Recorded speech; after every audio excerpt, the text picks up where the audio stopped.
코로나19 극복을 위한 노사정 대표자 회의가 민노총의 불참으로 잠정 합의에 실패했죠. 잠정 합의안의 정신을 경제사회노동위원회에서 살려나가자는 주장이 나오고 있습니다. 문성현 경산호 위원장 모시고 자세한 얘기 들어보겠습니다. 문성현 위원장은 노동계의 대부로 불리죠. 민노총 금속연맹 위원장을 지냈고 1980년대 노동운동을 하다 구속됐을 때는 노무현 전 대통령과 문재인 대통령이 변호를 맡기도 했었습니다. 위원장님 안녕하십니까? 어서 오십시오. 반갑습니다. 네. 자, 이 경제사회노동위원회 경사노위라고 하는데 위원장님 이제 맡으셨는데 경사노위에 대해서 좀 짧게 이게 어떤 기구고 언제 세워졌는지 좀 설명해 주시죠. 네, 우선 국민들께서 기억하시는 대로 말씀드리면 외환위기 때 그때 경제가 대단히 어려워져서 어떻게 하면 경제를 살릴 것이냐.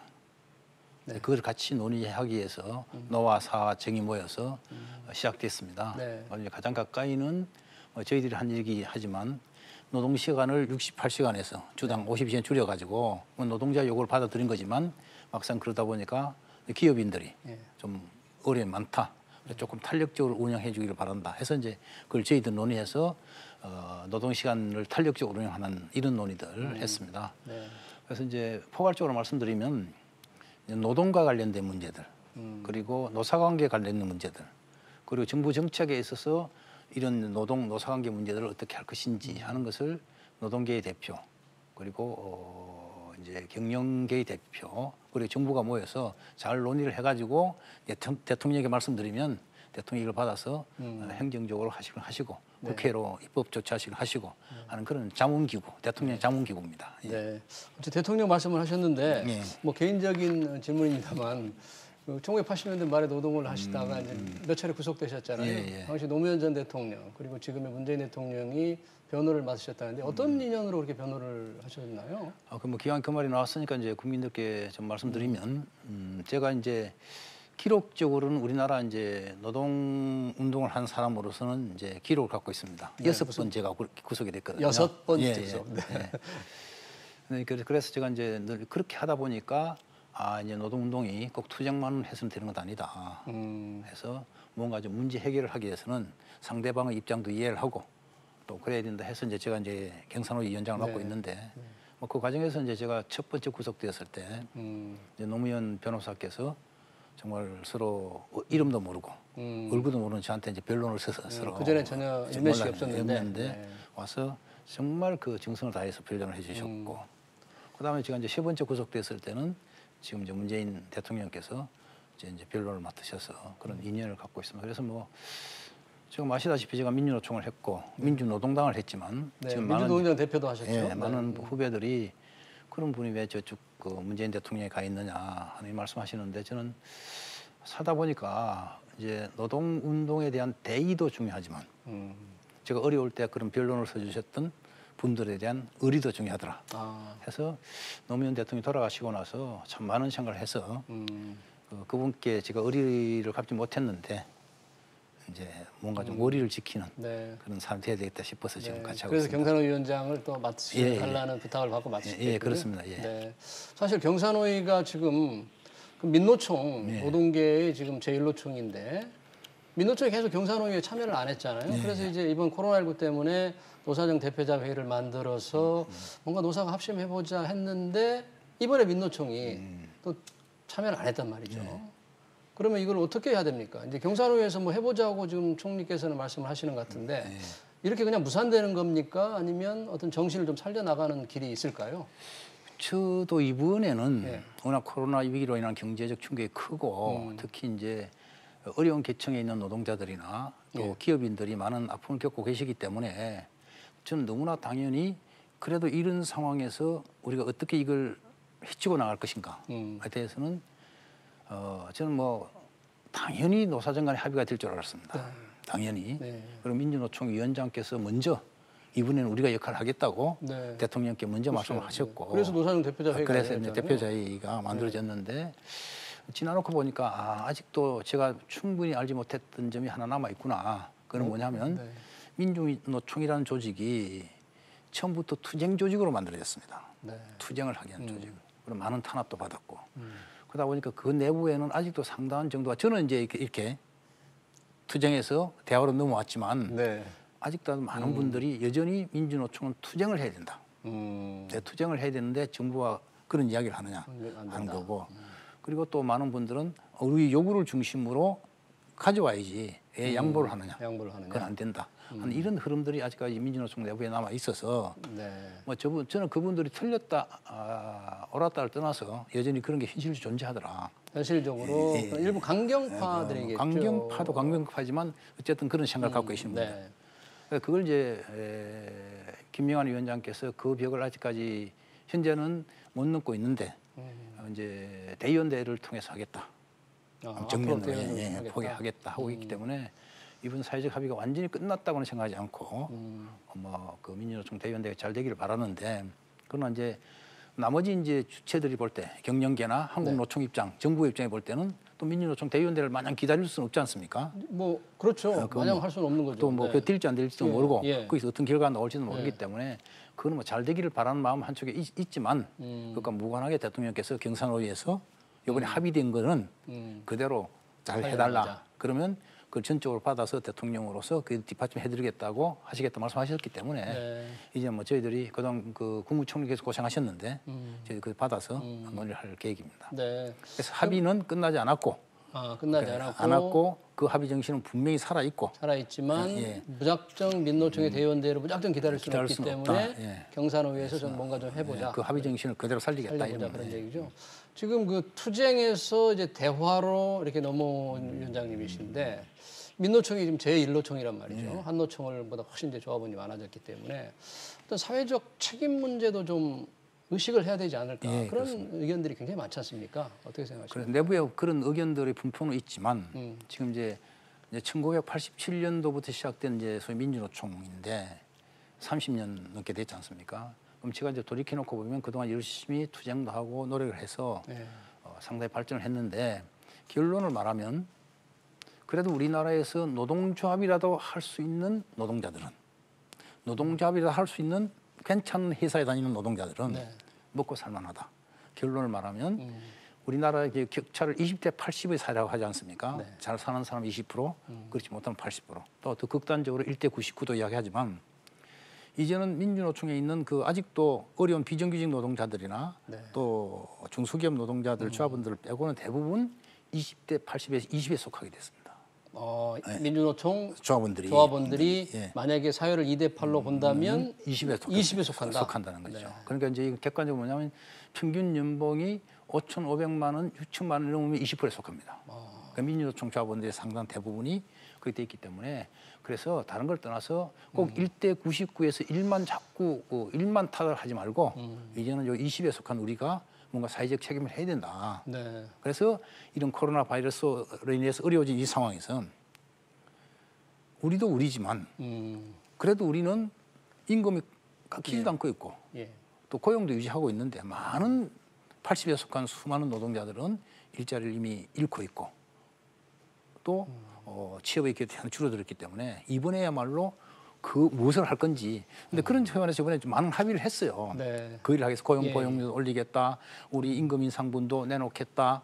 또 안에 있는 그 사내복지기금 증립해 놓은 것도 내놓겠다. 그걸 이번에 합의를 했거든요. 그걸 살려야 된다 생각돼요. 그 합의를 살려야 된다.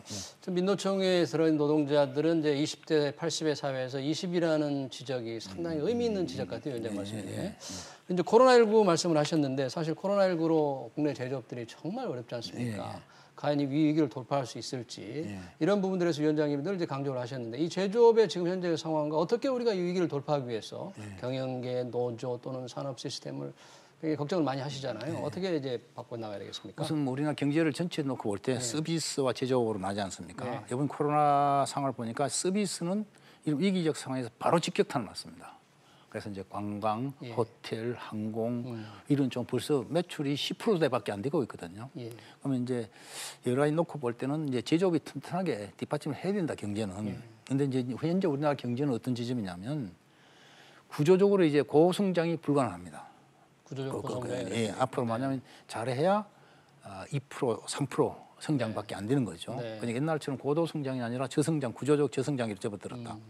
그래서 그런 조건에서는 옛날처럼 고도 성장기처럼 노사관계를 가져가서는 안 된다. 가장 대표적으로 임금 인상에 있어서 옛날에 경제가 8% 9% 올라갈 때는 임금만 했지만 이제는 경제가 2%밖에 안 올라가는데 임금을 옛날처럼 네. 그렇게 요구할 수 없다. 이런 변화가 생기는 것이고요.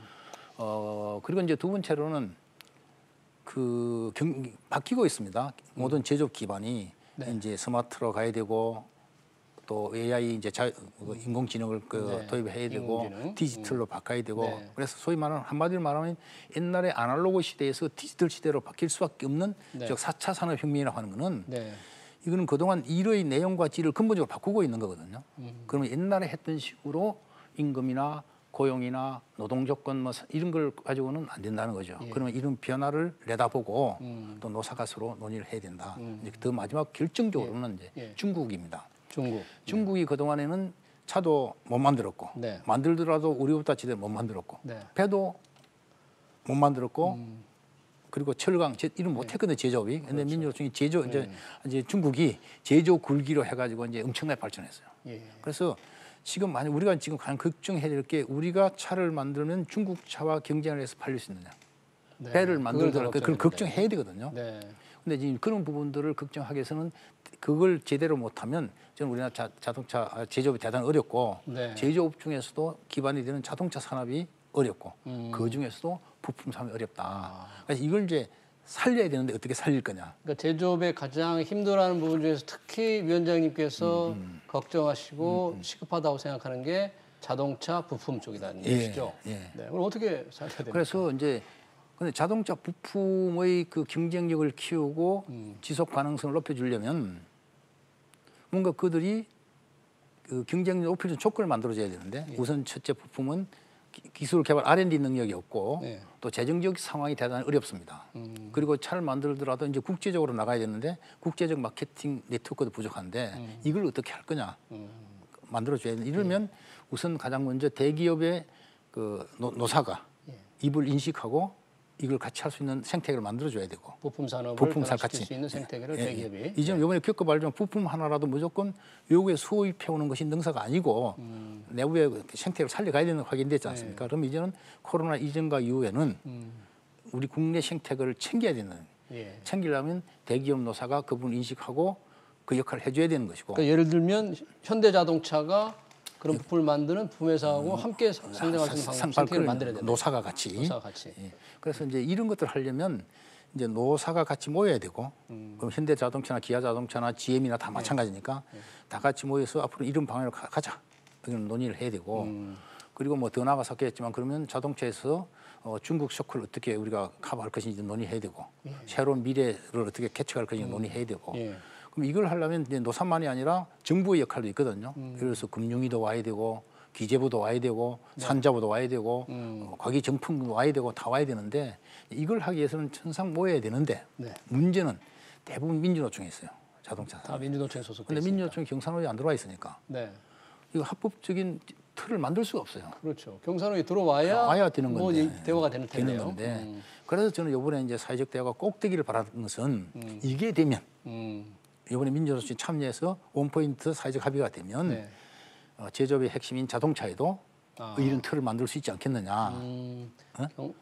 이게 경제 노동자 대표자 회의처럼 그런 정신을 살려서 자동차 산업에 만들어서. 그래 꼭 경산호에 아니든 바뀌든 네. 아니든 바뀌든 네. 그 항노총과 민주노총이 서로 합의를 해서 그 제대로 정말 제대로 된 그 제조업 노사정 회의체를 만들자. 네. 근데 이번에 이제 제가 제일 안타깝고 그래도 이제 잘 되기를 바라는 거는 물론 코로나 상황에 대한 이게 대응축되고 합의된 것도 지켜야 되겠지만 그 못지않게 제조업 자동차를 제조업자. 중심으로 한 노사정 대화가 되기를 바라는 네. 마음이 간절해서 네. 참 대의원대가 잘 돼서 그런 부분이 이어지기를 바라는 그런 생각이 있습니다. 네, 알겠습니다. 이 자동차 부품에 대한 그 부분이 잘 이루어지길 기대하고요. 이 최저임금 얘기를 안 할 수가 없는데요. 이 경영계는 뭐 너무 어려우니까 좀 깎자 그래서 2.1%를 깎자고 그러고 노동자는 또 10,000원까지 해야 되겠다 해서 16.4%를 올려달라고 주장해서 간극이 너무 크지 않습니까? 네. 위원장님은 어떤 선에서 결정을 해야 된다고 보십니까? 최저임금은 명확하게 경영계와 노동계가 누가 옳고 그른가를 떠나서 자기 입장이 있습니다. 그래서 경영계는 특히 이제 최저임금을 줘야 될 부분들이 경영상 절박한 기업들입니다. 그래서 중소기업이나 소상공인들이나 자영업자들 절박 어려워요. 주기도 어려운 분들이 줘야 되는 거고 또 노동자들도 아주 어려운 분들이 최저임금에 걸려 있어요. 그러니까 이런 먹고 살기가 절박한 노동자들하고 기업 경영에 절박한 상황에 놓여 있는 기업인들이 어떻게 이 문제를 푸느냐 쉽지 않은 문제죠. 네. 여기서는 올려줄 수가 없어 객관적으로. 여기는 또 꼭 올려야 돼. 이걸 어떻게 하느냐에 있어서는 여기도 또 마찬가지로 이 사회 전체 구조적으로 어떻게 줄 수 있고 받을 수 있도록 해주는 구조를 마련해야 된다. 근데 지금 현재 그게 잘 안 되고 있어서 저는 이번 논의에서 그런 것들을 노사가 잘 알고 예를 들어 이런 겁니다. 막판에 이제 서로 협상으로 끝나거든요. 저는 그 기업인들이 깎아달라고 했지만 좋아, 동결로 끝내자 이럴 수 있고요. 네. 올려주지는 못하겠다. 네, 기업인들. 그럼 이제 노동계도 10,000원 달라고 했지만 그건 좀 쉽지 않으니까 어느 선에 사자. 서로 마지막에 어느 거 좁혀지는지 좀 있을 겁니다. 네. 그러면 공익위원들이 중간을 정리할 건데 그게 그러면 누가 이기고 지는 관계가 아니고 그러면 이렇게 됐으니까 실질적으로 어려운 중소기업이나 소상공인들이 그 돈을 줄 수 있도록 하는 장치를 또 노사가 모여서 노사정이 모여서 네. 논의해야 되는데 그런 것들이 최저임금위원회에서 논의하든 아니면 저희 경산노예로 가져오든 그런 것을 논의해야 된다. 그래서 국민들이 바랄 때 그럼 과연 당시 그렇게 이야기하는데 금년에 얼마나 되겠어? 네. 저는 그래서 경영계의 입장을 보면 제로 동결. 경영기업처럼 마이너스 요구했지만 동결. 제로. 네. 그리고 노동계는 또 아무리 해도 임금은 어려운 상황이니까 올려줘야 될 거 아니야. 하는 상황이 저는 5% 선까지 내려올지 안 모르겠지만 그런 걸 가지고 공의원들이 그 중간에서 논의를 하지 않겠느냐. 근데 제가 이제 마지막 바라는 네. 제발 금년에는 코로나 상황에서 최저임금 논의를 하기 때문에 노사가 싸우지 마라. 응? 누가 옳고 그른 건 두 번째 치고 네. 노사 제발 합의 좀 하자. 네. 다만 실제로 생기는 경영계 어려우면 우리 전체 사회적 합의로 메꿔드리자. 그랬으면 좋겠다 싶습니다. 네. 그래서 0%와 5% 사이 정도에서 결정되기를 기대하시군요, 위원장님. 예. 네, 알겠습니다. 네, 오늘 시간 관계상 여기까지 듣겠습니다. 지금까지 문성현 경산노예 위원장이었습니다. 고맙습니다. 예, 감사합니다.